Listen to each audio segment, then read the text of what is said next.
ಓಂ ಶ್ರೀ ಗುರು ಬಸವಲಿಂಗಾಯ ನಮಃ. ಭವ್ಯ ಭಾರತದ ಆಧ್ಯಾತ್ಮ ಲೋಕದಲ್ಲಿ ಅನೇಕ ಮಹಾಮಹಿಮರು ಉದಯಿಸಿದ್ದಾರೆ. ತಮ್ಮ ಯೋಗ ಶಕ್ತಿಯಿಂದ ಮನುಕುಲವನ್ನು ಉದ್ಧರಿಸಿದ್ದಾರೆ. ಇಂತಹ ಪುಣ್ಯ ಪುರುಷರಲ್ಲಿ ವಿಶ್ವಗುರು ಬಸವಣ್ಣನವರು, ತೋಂಟದ ಸಿದ್ಧಲಿಂಗಯತಿಗಳು, ಹಾನಗಲ್ಲ ಗುರು ಕುಮಾರ ಮಹಾಶಿವಯೋಗಿಗಳವರು, ಹಾವೇರಿಯ ಹುಕ್ಕೇರಿ ಮಠದ ಪೂಜ್ಯ ಶ್ರೀ ಶಿವಬಸವ ಮಹಾಸ್ವಾಮಿಗಳಂಥವರು ನಮ್ಮ ಸಮಾಜದ ಸಾತ್ವಿಕ ಶಕ್ತಿಯಾಗಿದ್ದಾರೆ. ಇಂತಹ ಶ್ರೇಷ್ಠ ಗುರುಗಳವರ ಕೃಪಾ ಛತ್ರದಲ್ಲಿ ತಮ್ಮ ಬದುಕನ್ನು ಕಟ್ಟಿಕೊಳ್ಳುವುದರ ಜೊತೆಗೆ ಭಕ್ತ ಬಂಧುಗಳ ಬದುಕನ್ನು ಬೆಳಗುವ ಕಾಯಕ ಕೈಂಕರ್ಯವನ್ನು ಪೂರೈಸಿದವರು ಹಾವೇರಿ ಹುಕ್ಕೇರಿ ಮಠದ ಪೂಜ್ಯ ಶ್ರೀ ಮನ್ನಿರಂಜನ ಪ್ರಣವ ಸ್ವರೂಪ ಶಿವಲಿಂಗ ಮಹಾಸ್ವಾಮಿಗಳವರು. ಸಾತ್ವಿಕ ಕಳೆ ತುಂಬಿದ ಹಾಲು ಗಲ್ಲದ ಬಾಲಕ ಶಿವಯೋಗಿ ಮುಂದೊಂದು ದಿನ ಈ ನಾಡಿನ ಶಿವಯೋಗಿಯಾಗುತ್ತಾನೆಂದು ಹೇಳಿದವರು ನಮ್ಮ ನಾಡಿನ ಆರಾಧ್ಯ ಗುರುಗಳಾದ ಹಾನಗಲ್ಲಿನ ಕುಮಾರ ಮಹಾಶಿವಯೋಗಿಗಳವರು ಮತ್ತು ಹಾವೇರಿಯ ಶಿವಬಸವ ಮಹಾಸ್ವಾಮಿಗಳವರು. ಶಿವಯೋಗ ಮಂದಿರ ಮತ್ತು ಕಾಶಿಯಲ್ಲಿ ಆಧ್ಯಾತ್ಮಿಕ ಶಿಕ್ಷಣವನ್ನು ಸಂಪಾದಿಸಿದ ಪೂಜ್ಯರು ವಿದ್ಯಾ ವಾರಿಧಿ ಎನಿಸಿದವರು ಮತ್ತು ಆಧ್ಯಾತ್ಮ ತವನಿಧಿಯಾದವರು. ಲಿಂಗಲೀಲಾ ಲೋಲರಾದ ಪೂಜ್ಯರು ಮಾದನ ಹಿಪ್ಪರಗಿಯ ಶ್ರೀ ಶಿವಲಿಂಗೇಶ್ವರ ವಿರಕ್ತ ಮಠ ಮತ್ತು ಹಾವೇರಿಯ ಹುಕ್ಕೇರಿ ಮಠದ ಪೀಠಾಧ್ಯಕ್ಷರಾಗಿ ಎಡಗೈಯಲ್ಲಿ ಲಿಂಗ, ಬಲಗೈಯಿಂದ ಜೋಳಿಗೆ ಹಿಡಿದು ಭಕ್ತ ಸಂಕುಲದ ಏಳಿಗೆ ಬಯಸಿದ ಪೂಜ್ಯರು ಉಪಮಿಸಬಾರದ ಉಪಮಾತೀತರು, ಉದಾತ್ತ ಚಿಂತನೆಗಳ ಉದಾರ ಚರಿತರು. ಶರಣ ನಿದ್ರೆಗೈದರೆ ಜಪ, ಶರಣ ಎದ್ದು ಕುಳಿತರೆ ಶಿವರಾತ್ರಿ, ಶರಣ ನುಡಿದದ್ದೇ ಶಿವಮಂತ್ರ, ಶರಣ ನಡೆದದ್ದೇ ಪಾವನ ಎನ್ನುವ ವಿಶ್ವಚೇತನ ಬಸವ ತಂದೆಯ ವಚನದಂತೆ ವ್ಯಾಖ್ಯಾನವಾಗಿ ಶಿವಯೋಗ, ಶಿವಪೂಜೆ, ಶಿವಧ್ಯಾನ ಮತ್ತು ಶಿವಾನುಭವಗಳೊಂದಿಗೆ ಆತ್ಮ ಕಲ್ಯಾಣದ ಜೊತೆಗೆ ಲೋಕ ಕಲ್ಯಾಣ ಬಯಸಿದವರು. ಮಠದಿಂದ ಘಟ ಬೆಳಗುವುದಕ್ಕಿಂತ ಘಟದಿಂದ ಮಠ ಬೆಳಗಬೇಕು ಎನ್ನುವ ಗುರುಕುಮಾರೇಶ್ವರರ ಪ್ರಸಾದವಾಣಿಯಂತೆಯೇ ಬಾಳಿ ಬದುಕಿದವರು. ಭಕ್ತ ಬಂಧುಗಳನ್ನು ಬೆಳಗಿದವರು ಪೂಜ್ಯ ಶ್ರೀಗಳವರು.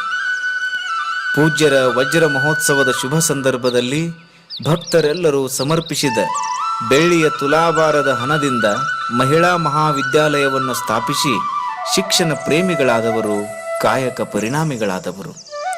ಶ್ರೀಮಠದ ಭಕ್ತರೆಲ್ಲರೂ ಸುವರ್ಣ ಕಿರೀಟವನ್ನು ಸಮರ್ಪಿಸಿದಾಗ ಸುವರ್ಣ ಕಿರೀಟಕ್ಕಿಂತ ನನ್ನ ಗುರು ದಯಪಾಲಿಸಿದ ಶಿವಯೋಗದ ಕಿರೀಟವೇ ಅತ್ಯಂತ ಮೌಲ್ಯವುಳ್ಳದ್ದು ಎಂದು ವಿನೀತ ಭಾವದಿಂದ ಸ್ಮರಿಸುತ್ತಾರೆ.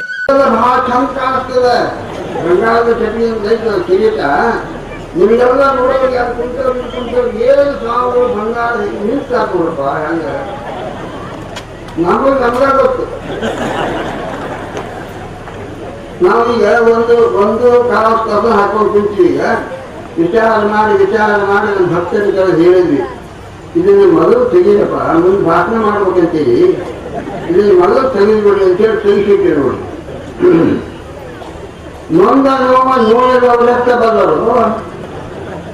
ಅದು ಏನಾಗ್ತದೆ ಬಂದು ನಾನು ಕುಂತು ಹಾಕೊಂಡು ಗೊತ್ತಾಗ್ತದ. ಇದೆಲ್ಲ ಜನಿ ಬಿದ್ದರೆ ಈಗ ಜನಿ ಬಿದ್ದದಿದ್ದಲ್ಲ, ಅದು ತುಂಬಾಗಿದೆ, ಹೋಗ್ತದೆ ಕಿರೀಟ. ಅದು ಬಂಗಾರ ಹೇಳಿ ಒದ್ದಿರ್ತಾರೆ. ತೋಡ್ ಏನ್ ಮಾಡುದು, ಹೋಗ್ತದೆ ತ್ರಾಸ. ಇದೆಲ್ಲ ನೋಡಿ ನಮ್ಮ ನಿಜವಾದ ಕಿರೀಟ ಇದು. ನಿಜವಾದಂತಹ ಕಿರೀಟ ಇದು. ಇದನ್ನು ಯಾವಾಗ ಧರಿಸಾರ, ಯಾರು ಧರಿಸಾರ ಮೊದಲು ಸ್ವಲ್ಪ ಹೇಳ್ತೀನಿ ಕೇಳಿ. ಈ ಕಿರೀಟವನ್ನ ನಾನು 12 ವರ್ಷದ ಹುಡುಗಿದ್ದಾಗ, ಮಗುವಾಗಿದ್ದಾಗ ಶಿವಯೋಗದ ಸಂಸ್ಥೆಯೊಳಗೆ ಪೂಜ್ಯ ಹಾನಗಲ್ಲ ಕುಮಾರ ಮಹಾಸ್ವಾಮಿಗಳು ಧರಿಸಾರ. ಇದು ನಮ್ಮ ನಿಜವಾದ ಕಿರೀಟ. ಯಾವಾಗಲೂ ಇರ್ತಕ್ಕಂಥದ್ದು. ಸನ್ಯಾಸಿ ಆಗೋದು, ಸ್ವಾಮಿ ಆಗೋದು, ಜಂಗಮ ಆಗೋದು ಅತಿ ಕಠಿಣವಾದ ಕೆಲಸ. ಆ ಕೆಲಸಕ್ಕೆ ನಮ್ಮನ್ನು ಹಚ್ಚಿದವರು ಹಾನಗಲ್ಲ ಕುಮಾರ ಮಹಾಶಿವಯೋಗಿಗಳು.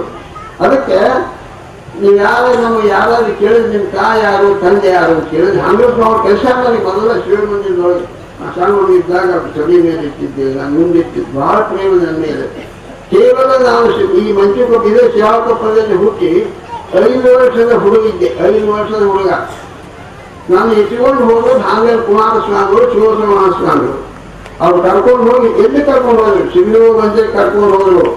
23ನೇ ಇಸ್ವಿ ಒಳಗೆ, 1923ನೇ ಇಸ್ವಿ ಒಳಗೆ ಶಿವ ಮಂದಿರ ಕರ್ಕೊಂಡು ಹೋಗಿ ತಮ್ಮ ಹತ್ತಿರ ಇಟ್ಕೊಂಡು ಜೋಪಾನ ಮಾಡಿದ.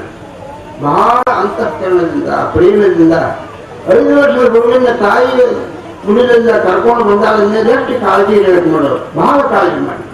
ಅದಕ್ಕೆ ನಮ್ಮ ನಿಜವಾದ ಇವರು ಪೂರ್ವಾಶ್ರಮದ ತಂದೆಯವರು ಬಸವಣ್ಣನವರು ಗೊತ್ತಿದ್ದವರು. ಆದರೆ ನನ್ನ ಗುರುಗಳು ಯಾರು, ನನ್ನ ತಂದೆ ನಿಜವಾದ ತಂದೆ ಯಾರಂದ್ರೆ ಹಾಂಗಲ್ ಕುಮಾರ ಮಹಾಸ್ವಾಮಿಯವರು, ಶಿವಸ್ವ ಮಹಾಸ್ವಾಮಿಯವರು ಅವರ ತಂದೆ ತಾಯಿ. ಹಾಂಗಲ್ ಕುಮಾರಸ್ವಾಮಿ ತಂದೆ ಇದ್ದಂಗೆ ತಾಯಿ ಇದ್ದಂಗೆ ಶಿವಸ್ವ ಮಹಾಸ್ವಾಮಿ ಇಬ್ಬರು ನಮ್ಮ ಜೋಪಾನ ಮಾಡಿ ನಿಜವಾದ ತಂದೆ ತಾಯಿಗಳು. ಹೀಗೆ ಆಸ್ತಿಗಾಗಿ ಸ್ವಾಮಿಗಳಾಗಬಾರದು, ಆದರ್ಶಕ್ಕಾಗಿ ಸ್ವಾಮಿಗಳಾಗಬೇಕು ಎಂದು ಹೇಳುತ್ತಲೇ ಕಾವಿ ಲೋಕದ ಆದರ್ಶರಾದವರು. ಸಾರ್ಥಕ 90ನೆಯ ವಸಂತಗಳನ್ನು ಪೂರೈಸಿದ ಶುಭ ಸಂದರ್ಭದಲ್ಲಿ ಭಕ್ತರು ಸಮರ್ಪಿಸಿದ ಸುವರ್ಣ ತುಲಾಭಾರದ ಸಂಪತ್ತನ್ನು ಶ್ರೀಮಠದ ಅಭಿವೃದ್ಧಿಗಾಗಿ ಮತ್ತು ದಾಸೋಹಕ್ಕೆ ಕಾಯಂ ನಿಧಿಯನ್ನಾಗಿಸಿದ್ದು ಅತ್ಯಂತ ಅಭಿನಂದನೀಯ ಮತ್ತು ಅನುಕರಣೀಯ.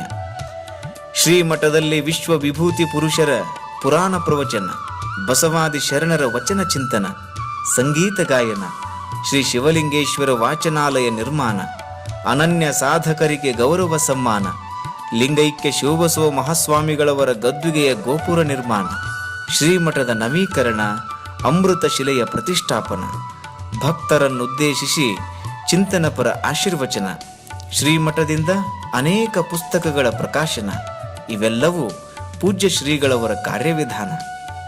ಕಾವಿ ಉದರ ಪೋಷಣೆಗಲ್ಲ, ಸಮಾಜದ ಉದ್ಧಾರಕ್ಕೆ. ಕಾವಿ ಕಾಯದ ಹೊದಿಕೆಯಲ್ಲ, ಸಂಸ್ಕೃತಿ ಸಂಸ್ಕಾರಗಳ ಕಾಯುವಿಕೆಗೆ ಎಂದು ಹೇಳಿದ ಪೂಜ್ಯರ ನೆನಹೇ ನಮ್ಮ ಸಮಾಜದ ಉದಯ, ಮರವು ಅಸ್ತಮಾನ. ಬನ್ನಿ, ಶತಮಾನದ ಗುರುವಿಗೆ ಶತಕೋಟಿ ಶರಣುಗಳನ್ನು ಸಮರ್ಪಿಸೋಣ. ಶರಣು ಶರಣಾರ್ಥಿ.